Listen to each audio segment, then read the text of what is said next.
ನಮ್ದು ಭಾಷೆ ಅಲ್ಲೇ ಅಲ್ಲ. ಭಾಷಾ ತಜ್ಞರು ಹೇಳ್ತಾರೆ, ಯಾವ ಹೆಚ್ಚಿನ ಜನರು ಮಾತಾಡ್ತಾರೋ ಅದು ಮಾತ್ರ ಜೀವಂತ ಭಾಷೆ. ಜನ ಭಾಷೆ, ಇಷ್ಟು ದೊಡ್ಡ ಭಾಷೆ, ಈ ಭಾಷೆನ ತಿಳ್ಕೊಳ್ಳೋದು ನಮ್ಮೆಲ್ಲರಿಗೂ ಅನಿವಾರ್ಯ ಇದೆ. ನೀವೆಲ್ಲ ಶಿಕ್ಷಕರಾಗಿರೋದ್ರಿಂದ ಖಂಡಿತವಾಗಿಯೂ ಎಲ್ಲ ಭಾಷೆಗಳನ್ನು ಕಲಿಬೋದು. ಫುಟ್ಪಾದಾಗ ಅಡ್ಡಾಡೋರು ಎಂತೆಂಥ ಭಾಷೆಯಲ್ಲಿ ಎಲ್ಲ ಕಲಿತಾರೆ. ಜನರ ಜೊತೆ ಮಾತಾಡ್ಬಿಟ್ಟು ಎಷ್ಟು ಭಾಷೆ ಕಲಿತಾರೆ.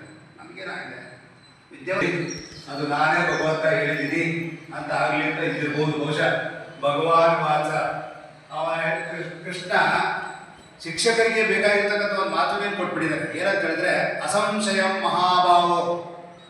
ಅವನು ಮನಸ್ಸು ಚಿಂತೆ ಮಾಡ್ಕೊಂಡು ಕೇಳಿದಾಗ ಅವನನ್ನು ಹೆಂಗೆ ಪ್ರೈಸ್ ಮಾಡ್ತಾನೆ ಅಂದ್ರೆ ಕೃಷ್ಣ, ಅಸಂಶಯಂ ಮಹಾಭಾವ.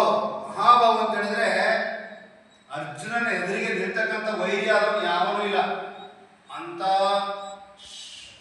ಶೂರತ್ವ ಇರ್ತಕ್ಕಂಥ ವ್ಯಕ್ತಿ, ಅಂತ ಶೌರ್ಯ ಹೊಂದಿರ್ತಕ್ಕಂಥ ಅರ್ಜುನ. ಅಸಂಶಯಂ ಮಹಾಭಾವ, there is no doubt a great warrior, there is no doubt, ಅದ್ರಲ್ಲಿ ಏನು ಡೌಟ್ ಇಲ್ಲ.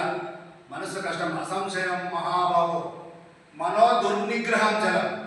ಮನಸ್ಸನ್ನ ಕಂಟ್ರೋಲ್ ಮಾಡೋದು, ಏಕಾಗ್ರ ಮಾಡೋದು, ಸಮಸ್ಥಿತಿಲಿಡೋದು ಕಷ್ಟ ಇದೆ.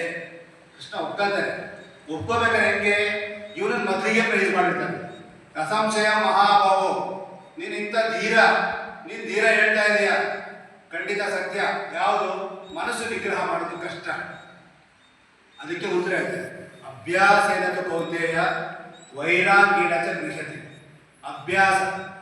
ಅಭ್ಯಾಸದಿಂದ ಏನನ್ನು ಬೇಕಾದ್ರೂ ಮಾಡ್ಬೋದು.